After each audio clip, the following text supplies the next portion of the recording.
दिवाली की जगमगाहट के बीच छुपा है एक डरावना राज। क्या आप में है इसे जानने की ताकत? हेलो दोस्तों, आशा है आप सब ठीक होंगे।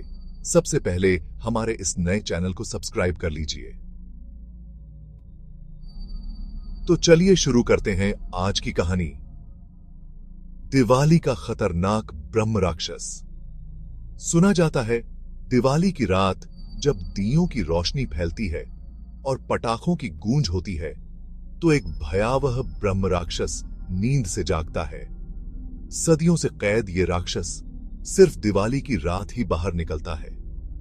उसकी डरावनी चीखें और खौफनाक हंसी सुनकर दिल दहल जाता है। गांव वाले तो डर के मारे रात को घर से बाहर कदम भी नहीं रखते।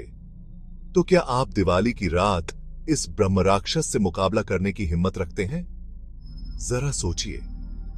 और हां, चैनल को सब्सक्राइब करना बिल्कुल मत भूलिएगा।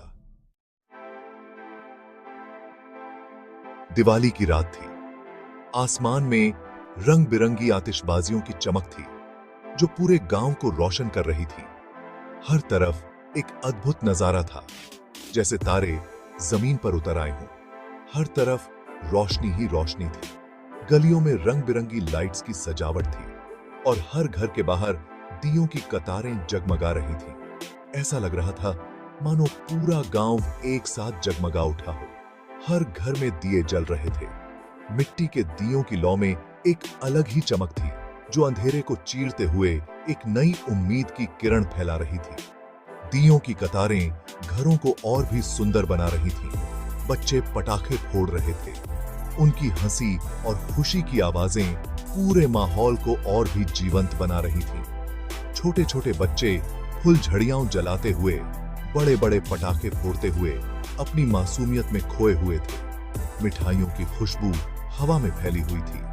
हर घर में तरह तरह की मिठाइयां बन रही थीं, जिनकी महक दूर दूर तक फैल रही थी। लड्डू, बर्फी, गुलाब जामुन और न जाने कितनी ही मिठाइयां जो इस त्योहार को और भी मीठा बना रही थीं। पूरा गांव खुशियों में डूबा हुआ था। लोग एक दूसरे के घर जा रहे थे, मिठाइयां बांट रहे थे और एक दूसरे को दिवाली की शुभकामनाएं दे रहे थे। हर चेहरे पर एक अलग ही चमक थी जो इस त्योहार की खुशी को दर्शा रही थी। पर इस खुशी के पीछे एक डर भी था। लोगों के चेहरों पर एक अजीब सी चिंता की लकीरें भी थीं। हर कोई जानता था कि इस खुशी के पीछे एक छुपा हुआ डर भी है जो हर साल दिवाली पर और भी गहरा हो जाता है। गांव के बाहर पहाड़ी पर एक खंडहर किला था। यह किला सालों से वीरान पड़ा था और रात के अंधेरे में और भी भयानक लगता था। लोग कहते थे कि इस किले में एक ब्रह्म राक्षस रहता है जो हर साल दिवाली पर जागता है। कहते थे उसमें एक ब्रह्म राक्षस रहता है। उसकी कहानियां सुनकर ही लोगों के रोंगटे खड़े हो जाते थे। कोई भी उस किले के पास जाने की हिम्मत नहीं करता था, खासकर दिवाली की रात को। हर साल दिवाली पर वो किला और भी डरावना लगता था। ऐसा लगता था मानो किले की दीवारें भी इस त्योहार की रोशनी से जल रही हों। लोग दूर से ही उस किले को देखते थे और अपने घरों में दुबक जाते थे। इस बार भी डर के साए में खुशियां मनाई जा रही थी। लोग खुश तो थे, पर उनके दिलों में एक अजीब सा डर भी था। हर कोई जानता था कि इस खुशी के पीछे एक छुपा हुआ डर भी है जो हर साल दिवाली पर और भी गहरा हो जाता है।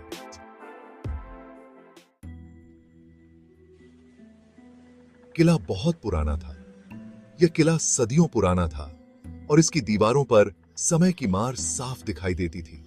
इतिहास के पन्नों में यह किला एक महत्वपूर्ण स्थान रखता था, लेकिन अब यह केवल खंडहर बनकर रह गया है। उसकी दीवारें टूटी हुई थीं। दीवारों पर उगी हुई बेलें और दरारें इस बात की गवाही देती थीं कि यह किला कभी कितना भव्य और मजबूत रहा होगा। अब यह केवल एक भूतिया जगह बनकर रह गया है। खिड़कियां अंधेरी और खाली थीं। इन खिड़कियों से कभी रोशनी और जीवन झलकता था, लेकिन अब यहाँ केवल अंधेरा और सन्नाटा है।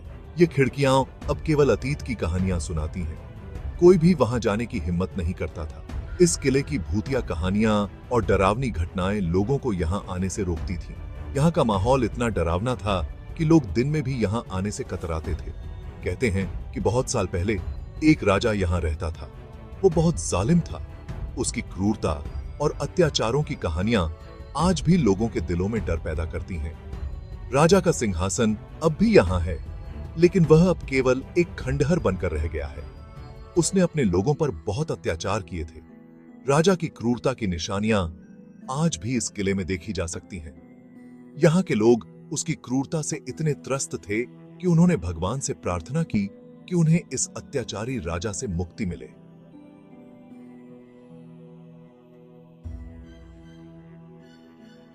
एक ऋषि ने उसे श्राप दिया।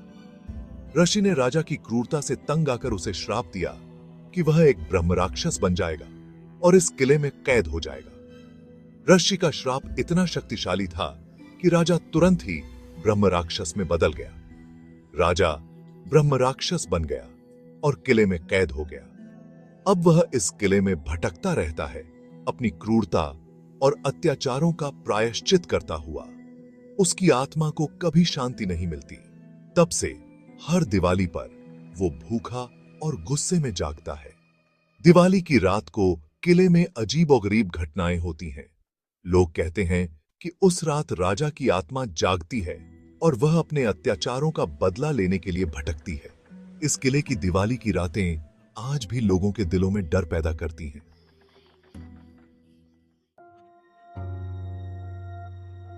गांव के बुजुर्ग ये कहानी पीढ़ी दर पीढ़ी सुनाते थे। बच्चे डर से कांपते थे। बड़े भी इस कहानी को सुनकर डर जाते थे। कुछ लोग कहते थे कि ये सिर्फ एक कहानी है, ब्रह्म राक्षस जैसी कोई चीज नहीं होती। लेकिन पिछले साल जो हुआ, उसके बाद सब कुछ बदल गया।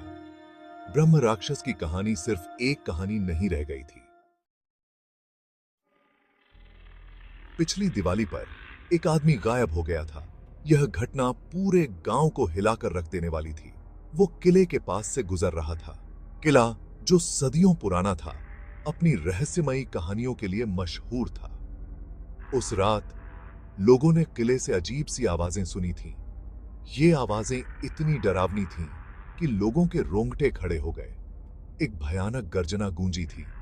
ऐसा लगा जैसे आसमान फट पड़ा हो और बिजली की चमक ने किले को एक पल के लिए रोशन कर दिया। अगली सुबह आदमी का कोई पता नहीं चला। गांव के लोग उसे ढूंढने के लिए इकट्ठा हुए, लेकिन सब बेकार था। कुछ लोगों ने कहा कि उन्होंने किले के पास उसके कपड़े देखे हैं। ये कपड़े फटे हुए और मिट्टी में सने हुए थे। गांव में दहशत फैल गई। ब्रह्म राक्षस जाग गया था। लोग डर के मारे अपने घरों में दुबक गए और किसी ने भी किले के पास जाने की हिम्मत नहीं की। गांव के बुजुर्गों ने पुरानी किताबों में ब्रह्म राक्षस की कहानियां पढ़ी। उन्होंने बताया कि ब्रह्म राक्षस तब जागता है जब कोई उसकी शांति भंग करता है। गांव वालों ने मिलकर एक पूजा का आयोजन किया। उन्होंने देवी देवताओं से प्रार्थना की कि ब्रह्म राक्षस को शांत करें और गांव को सुरक्षित रखें। धीरे धीरे गांव में शांति लौट आई, लेकिन पिछली दिवाली की छाया अभी भी लोगों के दिलों में बसी हुई थी। हर कोई उस रात को कभी नहीं भूल पाया। इस बार दिवाली की खुशियां कम थीं। हर कोई पिछली घटना को याद कर रहा था। बच्चे पटाखे फोड़ने से डर रहे थे। वे घरों में ही थे। युवाओं के दिलों में भी डर था, लेकिन वे अपनी बहादुरी दिखाने की कोशिश कर रहे थे। गांव में डर की फुसफुसाहट गूंज रही थी।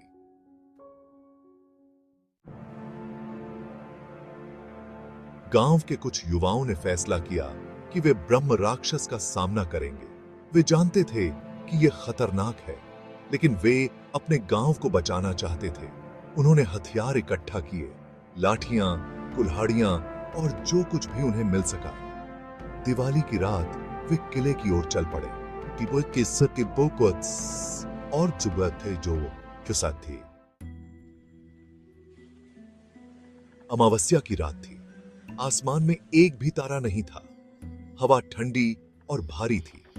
युवा किले के करीब पहुंच चुके थे। उनके कदम धीमे हो गए थे। उनके दिल जोर जोर से धड़क रहे थे।